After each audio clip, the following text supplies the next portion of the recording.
quelque chose de gros se prépare avec l'armée américaine. Est-ce que ça vous dit, vous me laissez faire l'exposé et vous intervenez à la fin? C'est-à-dire, on fait le débat à la fin? Parce qu'il y a... Oui. Ah, quoique. Je fais une pause, on échange, OK?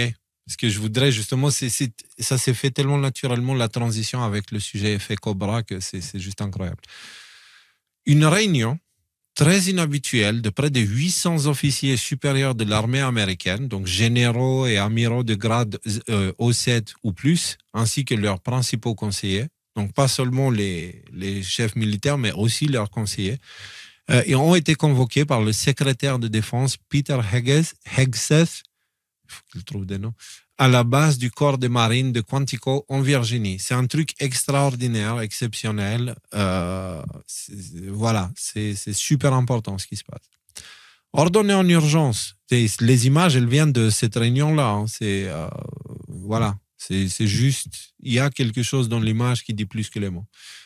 Ordonné en urgence la semaine dernière, l'événement a eu lieu le 30 septembre 2025. Il a d'abord été entouré de secrets, ce qui a donné lieu à des spéculations. Donc ça, c'est important. Allant de licenciements massifs à des révisions stratégiques. Selon le résumé de Grok sur la version mainstream, il s'agissait d'un rallye d'encouragement pour les réformes militaires de Trump. Parce qu'il n'y a pas que le gouvernement qui en prend cher, c'est aussi les militaires. Monsieur Hegseth s'est insurgé contre les politiques woke, les gros généraux et les initiatives en faveur de la diversité. En gros, la version mainstream, c'est que Trump est contre les woke et donc du coup, il a dit à son sbire de faire cette réunion pour combattre le wokisme dans l'armée et aussi pour que Trump profite pour se présenter et puis se vanter de ses efforts politiques qui ont eu succès, etc., etc. Ça, c'est la version mainstream. Version à laquelle, évidemment, je ne crois pas une seconde, et ils montrent à quel niveau ils sont tombés aujourd'hui. Tu vois, il y a des cailloux qui sont plus journalistes que BFM, tu vois. Mais de l'autre côté, la veille de cet appel, la veille ou 40 heures avant, un truc comme ça, de tous les généraux militaires. Hein. Comment? T'as oublié un Non, je ne l'ai pas oublié, je l'ai dit, je l'ai dit en fait. De l'autre côté, la veille de cet appel, ou plus ou moins la veille, il y avait cette info qui est passée inaperçue. Donc là, on est sur le compte X des services secrets américains, voilà, officiels. Hein? OK, pastille gris et tout ça. Les services secrets ont démantelé un réseau de plus de 300 serveurs SIM et de 100 000 cartes SIM dans la région de New York, capable de paralyser les systèmes de communication, de mener ainsi des attaques téléphoniques anonymes, mettant ainsi fin à la menace avant l'arrivée des dirigeants mondiaux à l'Assemblée générale des Nations Unies. Donc là, eux, ils essayent de détourner ça pour te dire on a fait ça pour protéger les Nations Unies, mais une base comme ça, tu ne la fais pas en un week-end. Hein. 300 serveurs, incluant plus de 100 000 cartes SIM, et donc l'équipement qui accueille 100 000 okay? Cartes SIM. Les services secrets américains ont démantelé un réseau d'appareils électroniques situé dans la région des 3 États de New York qui était utilisé pour proférer de multiples menaces liées aux télécommunications à l'encontre des hauts fonctionnaires du gouvernement américain, ce qui représentait une menace imminente pour les opérations de protection de l'agence. Je vais directement à la fin. Le département de la sécurité intérieure, le ministère de la Justice et le bureau du directeur du Renseignement national et la police de New York ainsi que d'autres partenaires locaux et étatiques chargés de l'application de la loi ont fourni une assistance, blablabla, blablabla. Mais le département de la sécurité intérieure, le ministère de la Justice et le bureau du directeur du Renseignement national. Donc, c'est des institutions qui s'occupent des sujets assez sécurité nationale. Okay? Donc maintenant, on va avoir la déclaration officielle de ce gars-là qui est le directeur des services secrets. Alors, il faut juste que je vois. Permettez-moi d'activer les commentaires. Est-ce qu'il a gardé mes réglages? Évidemment que non. Sous-titres, traduire automatiquement français. Il n'y a pas les doublages automatiques? Non. Non, et je préfère honnêtement ça. Alors, plein écran, Thierry, merci. Bonjour, il dit, je m'appelle Matt McCool. Il est cool, McCool. Et je suis l'agent spécial en charge du bureau extérieur des services secrets de New York.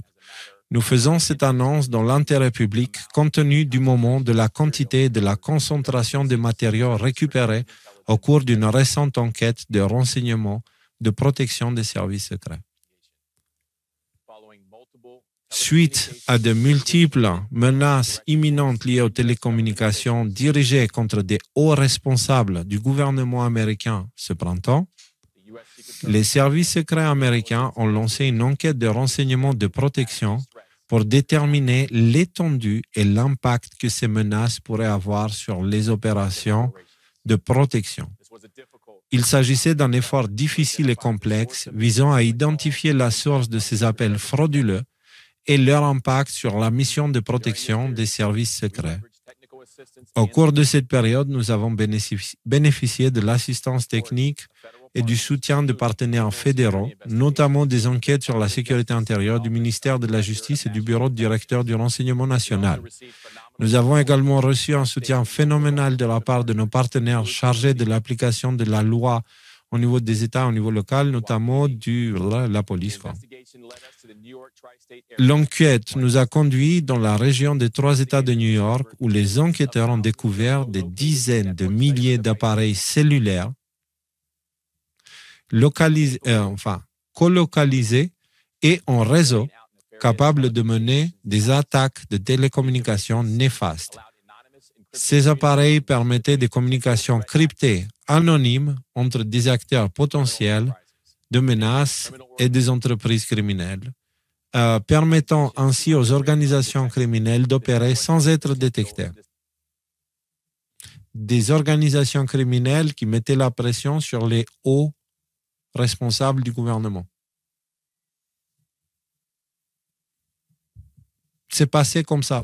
Personne n'a parlé de ça. Et 40 heures plus tard, il y a l'appel urgent qui se fait. Est-ce qu'ils ont chopé des choses là-dedans? Genre, ils ont appelé tous les généraux et tu sais, dans ces cartes-ci, mais dans ces trucs-là, ils ont des contacts et des numéros, ils font sonner, tu sais, les téléphones secrets. Genre, hep, pourquoi t'as ça, toi? Hep, toi, pourquoi t'as ça? Vous voyez ce que je veux dire ou pas? Donc en fait, l'hypothèse, ce serait que une des raisons de ce grand rassemblement militaire, ce serait de faire une opération de purge des taupes, des infiltrés, des éléments du Deep State qui seraient encore haut placés dans l'armée militaire. Et d'ailleurs, on a vu un certain nombre... Pas que militaire, politique aussi. Là, il parlait de politique. Non, mais la réunion, c'était que des militaires, là, la réunion qu'il y a eu là, à Quantico, là. Là, parce que le politique, il s'en est déjà occupé, ouais. Ouais. Non, voilà. mais parce que donc en fait l'idée, parce qu'on a vu, il y a un certain nombre de généraux, enfin de hauts placés, de hauts gradés militaires. Il y en a au moins un qui a annoncé sa retraite, genre voilà, j'arrête l'armée et tout ça. Donc on pourrait penser que effectivement ça fait partie de ces gens. On leur a dit bon toi, on sait ce que tu es, on sait ce que tu fais. On veut plus de toi dans l'armée, tu dégages, tu nous fais un communiqué comme quoi tu dis que tu démissionnes parce que voilà, tu as envie d'aller à la pêche. Et puis donc voilà. Donc l'idée, ça pourrait être une purge avant peut-être des opérations à grande échelle qui se profilent en fait, parce que quand tu as le narratif de Q entre le déploiement de la garde nationale, le déploiement des militaires, là on a je sais plus exactement pour quelle raison, une quantité de juges militaires qui sont déployés dans différents endroits, notamment à Washington DC. Je veux dire les différents T'as la fermeture du gouvernement, ouais. La fermeture du gouvernement, qui d'ailleurs, on va pas en parler ce soir, mais pourrait être utilisée pour justifier d'aller se lâcher un certain nombre de comment ça s'appelle, d'agences à toilettes, quoi, d'agences, de toutes ces agences gouvernementales. Ah on n'a plus d'argent, toi on ferme. Donc en fait, pouvoir continuer quelque part de manière un peu plus radicale, ce que Doge avait déjà commencé avec Elon Musk là il y a quelques mois, quoi. Donc écoute, je continue encore un peu cette vidéo parce qu'elle est assez rigolote la suite. Compte tenu du calendrier, de l'emplacement, de la proximité, du potentiel de perturbation importante du système de télécommunications de New York, nous agissons rapidement pour arrêter ce réseau. Pour être clair, ces appareils récupérés ne représentent plus une menace pour la région des 3 États de New York. nous continuerons de travailler pour identifier les responsables. Ils savent très bien qui ils sont parce qu'ils ont trouvé le truc, tu vois. Et ils savent à qui c'est. Mais, annonce officielle, donc on dit bon mollo, nous continuerons de travailler pour identifier les responsables de leurs intentions, notamment si leur plan était de perturber l'Assemblée générale des Nations Unies et les communications du gouvernement et du personnel d'urgence pendant la visite des dirigeants mondiaux à New York et dans ses environs.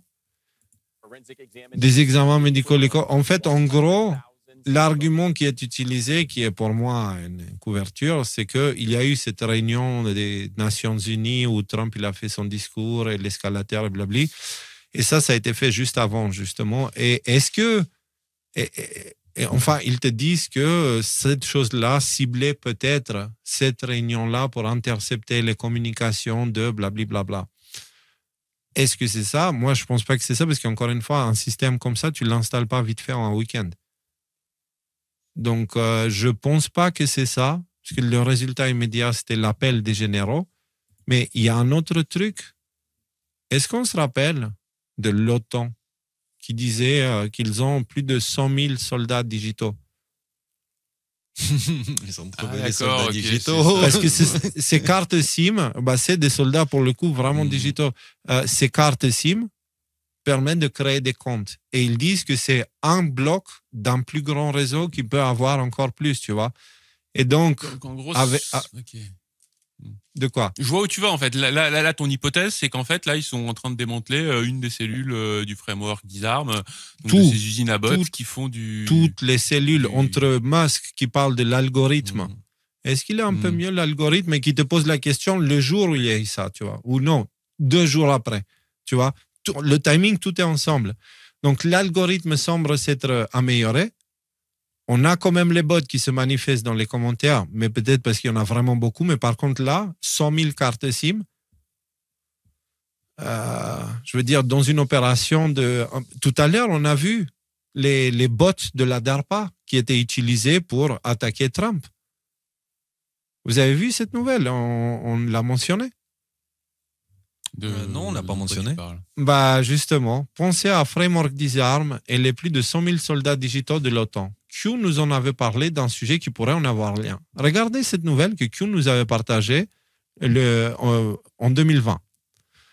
Un comité d'action politique démocrate anti-Trump prévoit de déployer un outil de guerre de l'information qui aurait reçu un financement initial de la DARPA, l'organe de recherche secret du Pentagone, transformant une technologie initialement envisagée comme un moyen de lutter contre la propagande terroriste en une plateforme de campagne au profit de Joe Biden. Et le titre, c'est littéralement « Les démocrates déploient un outil de guerre de l'information financé par la DARPA et piloté par l'intelligence artificielle. » Donc des bots. Gérés par un plus gros bot. Tu vois, le Megatroll.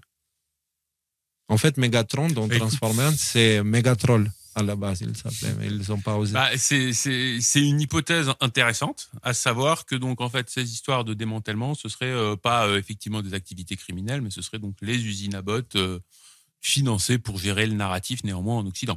On pourrait expliquer la présence toujours de bots par en fait les deux, parce qu'en général, tu vas allaiter ton matériel le plus possible, donc avec ces cartes SIM, tu peux faire plusieurs choses. Plusieurs différentes opérations avec ces téléphones. C'est quoi d'autre que tu... Faire les deux, c'est-à-dire d'un côté sont utilisés pour provoquer le désordre dans les réseaux sociaux, tu sais, en provoquant la polarisation, etc. Et de l'autre côté, ça peut être utilisé pour... qu'est-ce que j'avais dit? Des de communication, des attaques de déni de service ou des choses comme ça, quoi. Voilà. Ouais. Et... Attends, merde, du coup, j'ai perdu le fil.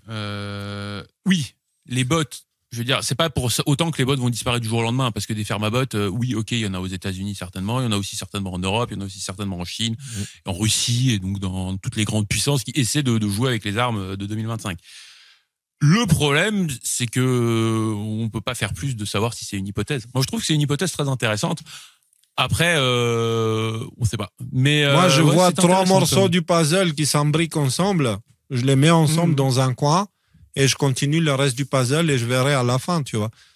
C'est comme ça que je le vois le truc. Je cherche pas à avoir raison là. J'ai arrêté avec ça. Ça prend trop d'énergie. Ouais. Non mais ça me fait pas. J'ai eu une info. L'Ukraine est un des plus grands pays, justement ce pourquoi le démocrate il le défendait, un des plus grands pays qui a créé des call centers en fait. Vous savez toutes les arnaques, tous les appels que vous recevez là, des fois. Ouais. Voilà. L'Ukraine c'est le leader. Et c'est aujourd'hui, les enquêtes ont été faites, c'est officiel. Maintenant, imagine que ça. En Inde, il y a quand même beaucoup de centres Microsoft qui veulent la sécurité de ton ordinateur. Hein. Il y a en Inde, mais en Ukraine, c'était scandaleux. Et maintenant, tu peux les utiliser justement de plusieurs manières. Tu peux les utiliser pour faire les petites arnaques sur les petites vieilles données. Envoyez-nous de l'argent, votre compte a été piraté. Ou des faux comptes à gauche à droite. C'est des faux comptes à gauche à droite. Exactement. Voilà. Peut-être. Mais en tout cas, moi, cette histoire-là, elle me rappelle les sujets. Ce que je disais tout à l'heure, on sous-estime l'importance de ce qui a été dit dans l'épisode 18 des Révélations. Où j'expliquais, je disais la mort d'Internet et la toile du complexe militaro-industriel. Si vous prenez tout ce qu'on a dit dans ces 3 épisodes-là et vous les mettez côte à côte, vous comprenez que l'intelligence artificielle existe déjà depuis les années 80 dans des opérations militaires. Grok nous le disait, ok? Et que Internet est sorti bien après que l'intelligence artificielle soit un des outils importants de l'armée américaine. Internet est sorti après. Et Internet s'appelle la toile. C'est quoi l'araignée? C'est l'intelligence artificielle créée par la DARPA. La DARPA, la même entité qui était derrière cette nouvelle-là, que les démocrates vont utiliser des fermes à trolls pour attaquer Trump dans les réseaux. Et c'est un outil créé par la DARPA. La DARPA, c'est aussi derrière Internet, derrière les superordinateurs et derrière l'intelligence artificielle. Et ceci depuis fin des années 50. Avec des applications pratiques dès les années 60. Moi, je dis juste ça comme ça. Hein, Alors, mais en ce qui me concerne, je pense que nous devons rester très prudents ici. Parce qu'il y a beaucoup de choses qui sont en train de se passer en même temps. Et il faut savoir que l'enfer est pavé de bonnes intentions. C'est le thème de la soirée. D'un côté, on a Maria Zakharova qui alerte sur les provocations de l'OTAN le 27 septembre en disant que l'Europe n'a jamais été aussi proche du déclenchement d'une 3e guerre mondiale. C'est pas rien. Comment on peut ignorer ce genre de choses? Narratif ou pas narratif, patriote ou pas patriote, c'est pas le genre de choses que tu écoutes après Mickey Mouse le dimanche matin quand tu regardes la télé avec tes enfants, si tu veux. C'est pas. Non, mais c'est vrai qu'ils vont très loin. Là, l'autre nouvelle, c'est d'hier. Poutine qui dit dans une déclaration, ils disent que l'armée allemande devrait être la plus puissante d'Europe. D'accord, nous avons écouté cela attentivement et nous l'avons regardé de près en essayant de comprendre ce qu'ils veulent dire. Je pense que personne ne doute que la réponse de la Russie ne se fera pas attendre. Et donc, Poutine est clairement en train de dire, bon, ça vous dit maintenant, j'ai toléré, ça vous dit maintenant de la fermer 2 secondes avec vos provocations constantes là? Parce qu'à un moment donné, tout ça, ça coûte de l'argent à la Russie et ça l'affaiblit d'un point de vue logistique et financier et personnel, tu vois. La Russie, elle a perdu beaucoup d'agents, des soldats en Ukraine. Quand même. Oui. Aussi, pas que l'Ukraine, tu vois. Donc, si tu veux, ça coûte à la Russie à un moment donné, 1 fois, 2 fois et 100 fois, ça va, tu vois. Parce qu'après, elle n'aura peut-être plus les moyens de se défendre. Tu sais, à un moment, il faut dire stop. Et les flux économiques, imagine, avec les sanctions, tout ça, etc., les entreprises, les trucs, parce qu'on parle des soldats, mais on parle aussi de ce qui fait... c'est le sang d'une nation, c'est l'économie, tu vois. Et là, à un moment donné, c'est comme si tu avais la moitié des veines bouchées, quoi. Ouais. Alors, dans ce cas-là, la réunion des généraux américains prend un sens très différent. Et si c'était pour que les USA se préparent à la guerre? Si une réunion urgente devrait avoir lieu pour se préparer à la guerre, mais que les véritables raisons de cette réunion devaient rester absolument secrètes, ils n'auraient pas pu mieux s'y prendre, car avant la version de la préparation de la guerre, il y a une tonne de couches de différentes versions qui circulent. La version complotiste, la version mainstream, et chacune d'elles, elle a une cinquantaine de branches, tu vois. Certains parlent de guerre anti-woke, d'autres parlent de préparation pour les arrestations, ce qui tient aussi la route comme explication. Parce que Trump, il a déployé la garde nationale, clairement, elle est dans tous les endroits fragiles, on va dire, et il n'y a même plus de complexe d'aborder le sujet. Donc, Trump, clairement, il a la garde nationale avec lui et il est parti pour faire quelque chose. L'appel des généraux, la garde nationale déployée, le gouvernement fermé. James Comey, ça fait un combo, ouais. Donc l'ex-directeur du FBI, inculpé pour une histoire de trahison qui implique l'ancien président Obama lui-même. Quand même, Hillary Clinton, l'inculpation de Hillary Clinton abordée ouvertement dans Fox News comme étant la suivante qui va tomber, tu vois, et parce qu'elle est beaucoup plus impliquée que Comey. On y est. Ça pourrait être ça aussi, tu vois.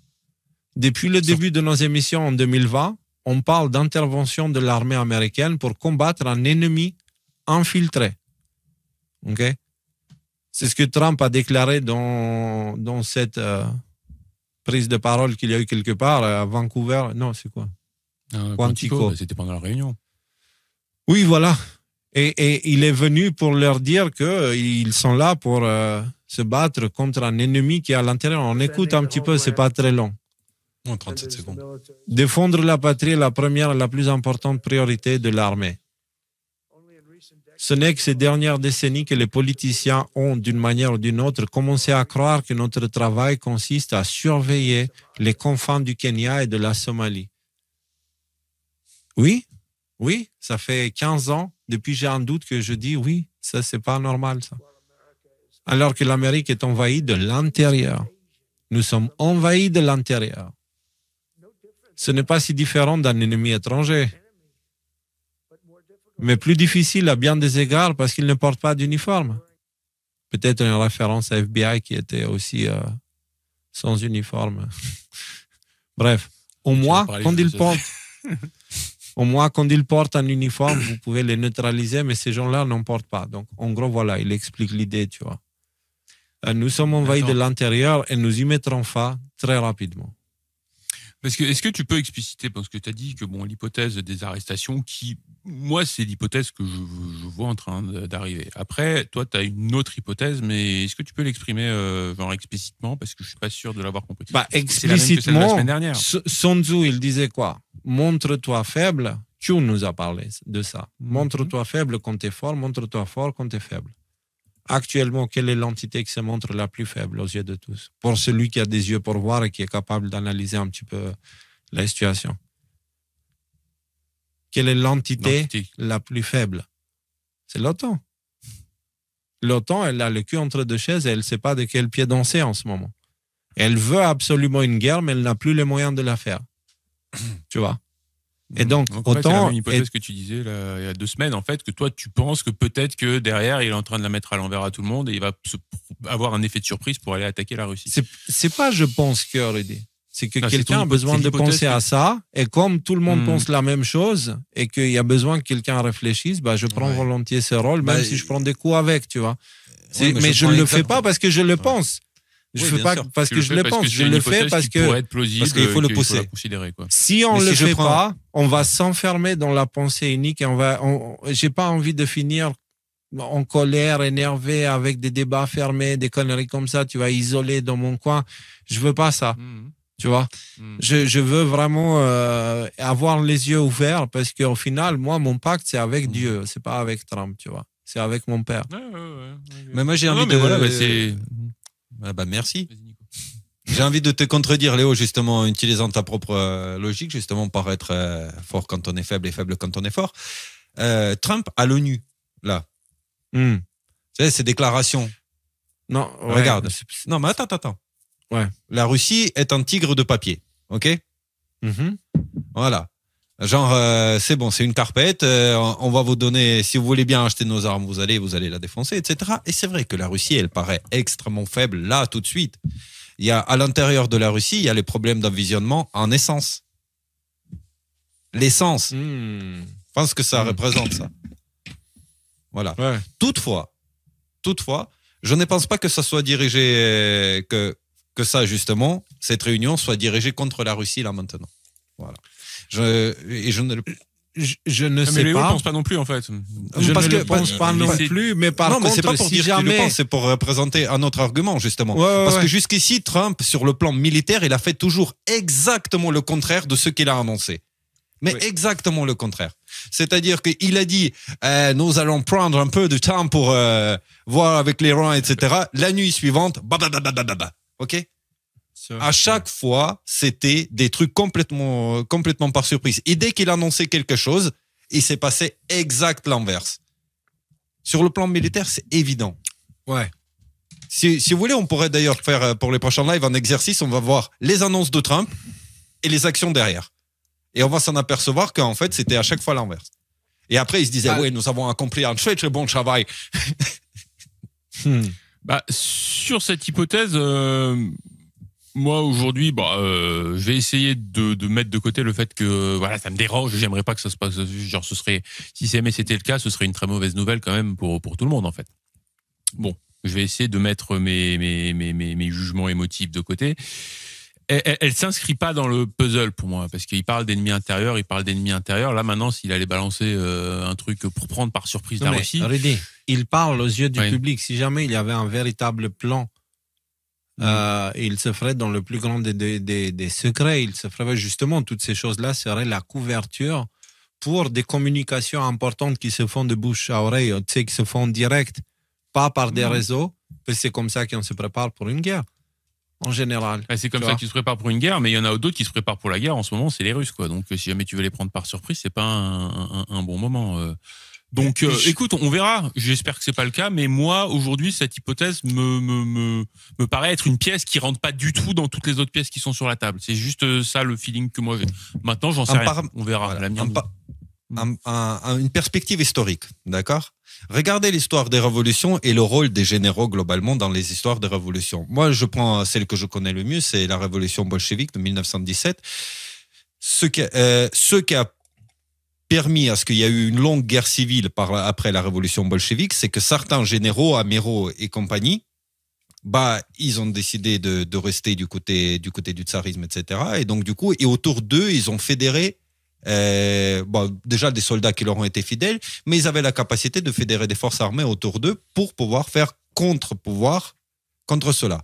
Donc cette réunion, pour moi, elle annoncerait plutôt quelque chose comme soit une prise de température, soit carrément une mise au courant qu'il va y avoir des actions et que maintenant les généraux, en fait, contrôler les généraux, c'est ultra important, surtout dans un climat pré-révolutionnaire. Voilà, comme ça. Qui est comme aux États-Unis. Si vous comprenez ce que je veux dire. Parce que les généraux, ils ont une énorme influence sur ceux qui leur sont subordonnés. Alors, justement, moi, pour rassurer tout le monde, là, je vais aller jusqu'au bout de ma pensée et puis je vais vous donner ce que je pense réellement. Tout ça, c'est bien, mais n'oublions pas l'histoire. On a eu un commentaire qui disait à propos de cette histoire de Trump qui combat un ennemi intérieur. C'est littéralement ce que disait Hitler. C'est presque au mot près, en fait. Comme discours. Hitler, à l'époque, combattait. Mais c'est vrai. C'est vrai, Nico. Oui, c'est vrai. Staline aussi. Donc, avant qu'il n'imposât une dictature en Allemagne. Faire peur à la société entière pour ensuite imposer la dictature. Je vais choquer tout le monde si je dis que ce que fait Trump aux USA a quelques points de similitude avec ce que faisait Hitler au début des années 30. Combattre l'ennemi intérieur, infiltré. Pour lui, c'était les Juifs, là, c'est le Deep State. Son ennemi, c'était les Antifas. Et donc, les Antifas ont permis la polarisation nécessaire pour que les nazis puissent exister en tant que mouvement. On a aussi la même chose avec les Antifas qui sont contre Trump, tu vois. Il y a la séduction de l'armée, tu vois. Hitler avait augmenté considérablement le budget de l'armée, malgré le fait que ce n'était pas légal pour l'Allemagne à l'époque, après et à cause de la Première Guerre mondiale. Ils étaient limités à 110 000 soldats, il est monté à 550 000, il a augmenté le budget de je ne sais pas combien de fois. Et bien sûr, l'armée, elle a dit, cool, ce gars-là, on va avec lui. Trump est en train de faire la même chose avec l'armée maintenant. Quand il était là, il a augmenté les budgets de l'armée de façon conséquente. Et maintenant, il est en train de faire, d'avoir plus de monde qui va à l'armée, etc., etc. Il avait séduit l'armée avec des promesses, du pouvoir et de l'argent bien avant qu'il impose son point de vue sur eux et de les utiliser comme outils pour ses plans personnels.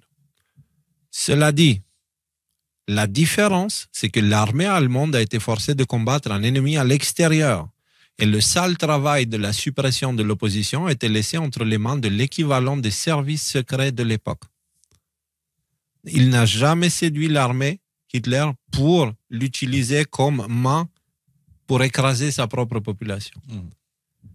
Dans le cas de Trump, l'armée est en train d'être utilisée pour supprimer les services secrets et l'armée semble viser un ennemi infiltré. Donc, c'est pas vraiment la même histoire. C'est pas du tout la même histoire. Enfin, c'est pas du tout. Il y a des similitudes, mais il y a quand même des plus grandes différences. Donc oui, il y a des similitudes entre l'action de Hitler et celui de Trump, mais il y a aussi de très grosses différences. Le contexte n'est pas le même, les forces à l'œuvre ont beaucoup plus de pouvoir destructeur, Internet donne un outil de défense pour la vérité, qui est plus conséquent qu'à l'époque. Tu vois, à l'époque, la propagande était la seule qui avait l'impact sur les masses. Aujourd'hui, la vérité peut avoir la même. Cela dit, l'élément le plus important reste le contexte global. Nous devons garder en tête que les populations mondiales sont ciblées par une opération psychologique nommée Alice au pays des merveilles, qui a pour objectif de nous pousser au désespoir afin que nous soyons nous-mêmes demandeurs de solutions radicales. Une fois ces solutions mises en place, elles ne pourront plus être enlevées.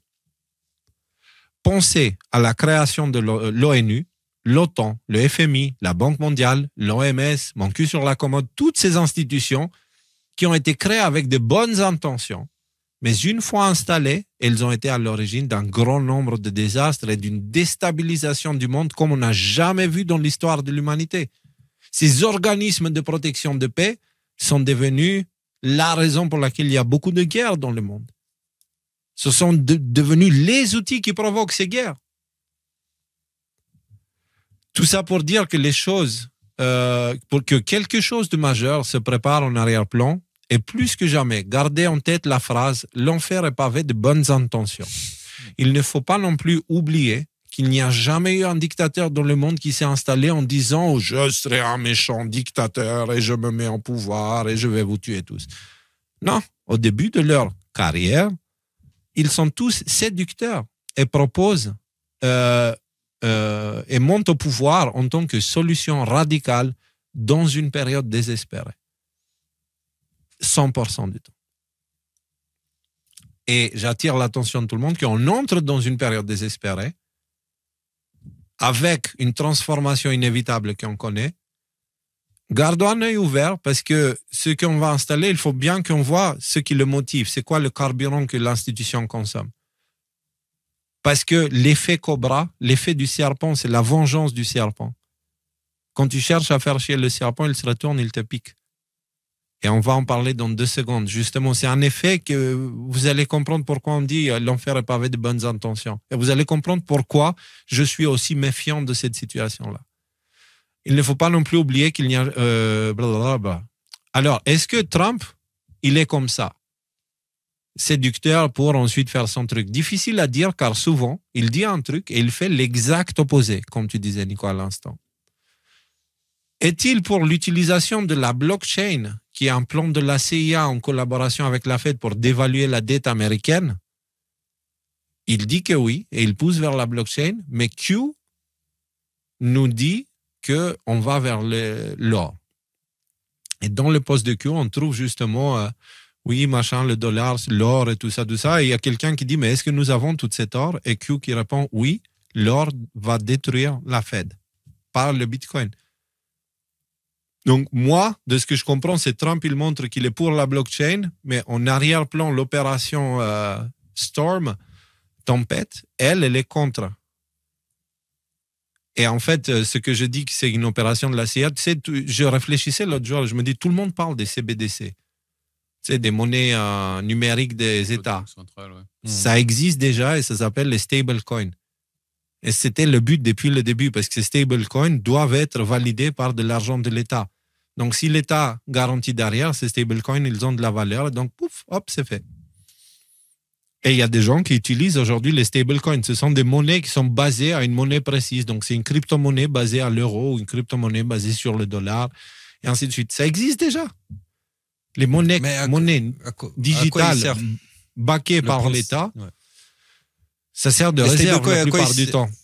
Oui, ok. Mais je veux dire, le principe lui-même du Bitcoin, etc., c'était genre, bon, bah, c'est de l'argent, l'État n'a pas le regard dessus, tu vois, et voilà, vu qu'on essaie de tout contrôler. Alors que le stablecoin, au final, bon, c'est du même argent sous une autre forme, quoi.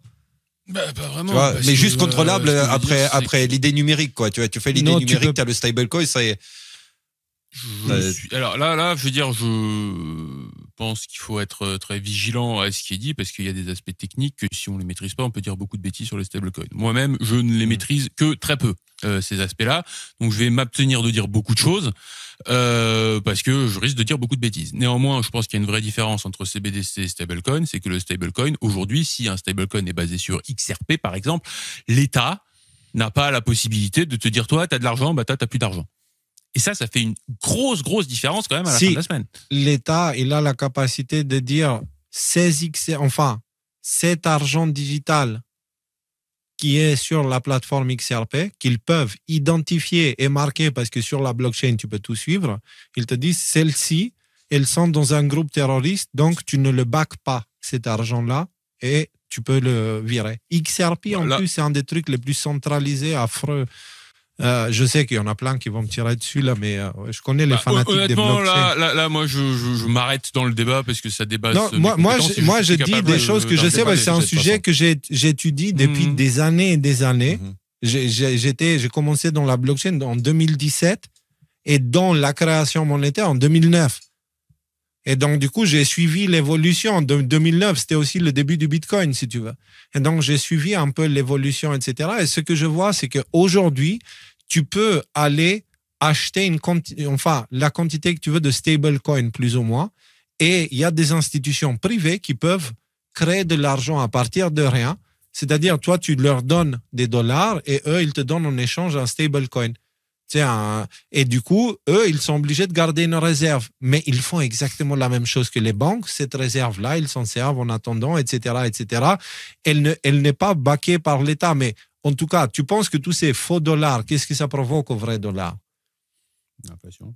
Ça lui fait pas de bien et ça fait que l'inflation des États-Unis est en train d'être bouffée par les autres à l'extérieur. Et en ce moment, ce qu'on est en train de voir, c'est... Bref. Donc, pour quelle raison il ferait la promotion du coup non, c'est pas, il ferait pas la promotion pour la même raison qu'il a fait l'accord avec Bourla. Oui. Pour la même raison. Il pousse vers la blockchain, mais Q, lui, de son côté, il est plus pour l'or. Pareil pour l'intelligence artificielle. La semaine dernière, j'ai dénoncé Trump pour ses efforts d'instaurer l'intelligence artificielle. Et puis, toi, Rudy, tu m'as dit, ouais, mais tu sais, des fois, Trump, il dit ça, il fait ça. Alors, moi, j'ai été chercher parce que je me dis, OK, peut-être je suis con, je me suis lâché un peu trop vite. Écoute, il semblerait que peut-être tu as raison. D'un côté, Trump passe son temps à parler du potentiel de l'intelligence artificielle, mais il mentionne à chaque fois le danger aussi. Q, de son côté, adopte un discours méfiant et critique vis-à-vis de l'IA, la présentant surtout comme un instrument des adversaires, entre guillemets, la Big Tech, la DARPA, le Deep State, etc., etc. Souvent, il en parle et il dit attention, opération IA et tout. Et l'article qu'on a vu tout à l'heure, ça venait de Q, qui parlait des opérations contre Trump. Alors, dans cette histoire-là, jusqu'à là, qu'est-ce que vous en pensez? Jusqu'à là, je pense qu'on a fait qu'on rassemble un peu tout ça parce qu'on est parti dans plein de directions différentes. En gros, si j'ai bien compris, si je devais reformuler le message que je... Le live, alors, je te donne le filtre. L'enfer est pavé de bonnes intentions. Ouais, c'est exactement Nous ça. sommes dans une grande période de transformation qui, pour qu'elle soit menée à bien, elle va devoir faire appel aux bonnes intentions des humains. Mais du coup, nous, humains, nous devons faire très attention à ce qu'on ne tombe pas victime de nos bonnes intentions et nous devons à tout prix regarder plutôt, enfin, juger un arbre par ses fruits et essayer d'avoir un esprit critique, d'avoir les yeux ouverts, parce que on est dans un contexte qu'on n'a jamais réellement vécu dans le passé et il n'y a qu'à travers l'humilité qu'on va pouvoir éviter les obstacles et les pièges. J'insiste et je parle de plein de sujets différents, de différents cas, exemples, etc., pour faire appel à notre humilité, parce que je ne pense pas que quelqu'un de nous ici ou quelqu'un dans les médias alternatifs a le QI nécessaire, l'expérience nécessaire, le vocabulaire nécessaire, tout le nécessaire pour comprendre des opérations militaires planifiées par les êtres les plus intelligents de la Terre, assistées par les technologies les plus hautes de la Terre. D'accord? Donc, nous devons rester humbles et peu importe ce que nous on pense. Encore une fois, moi, j'aimais plein d'hypothèses, mais je pense que Trump est en train de construire le 3e temple de Salomon. Ça veut dire une structure de paix. Légal? Non, de paix. Okay. Mais de paix sans Dieu, mais de paix quand même. D'accord? Et c'est même ce que les textes apocalyptiques disent, c'est même ce que... Enfin, tout va dans ce sens-là. Donc, voilà, c'est juste, je veux pas que parce que Trump va faire ça, que tout le monde lui accorde son autorité et dire c'est Trump notre sauveur et c'est Trump qui ceci, cela. Parce que derrière, il ne faut pas oublier que nous sommes des êtres humains et Trump n'est pas notre créateur. Okay? Trump est une réponse de l'univers à un déséquilibre créé. C'est une sorte de King Kong qui est venu pour combattre Godzilla qui était en train de bouffer la Terre depuis des millénaires. C'est ce qu'on a déjà dit.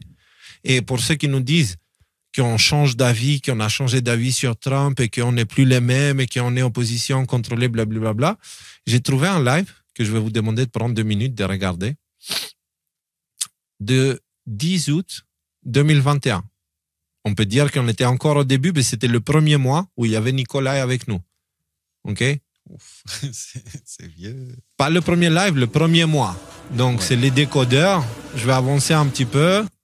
Vous me laissez, vous dites rien, vous écoutez. Voilà. On a Pépito qui était avec nous. Jean. Il y a un certain temps, vous avez dit, faites attention, Trump n'est pas le sauveur. Pour expliquer ce qu'on veut dire avec ça, il faut qu'on prenne tout l'échiquier.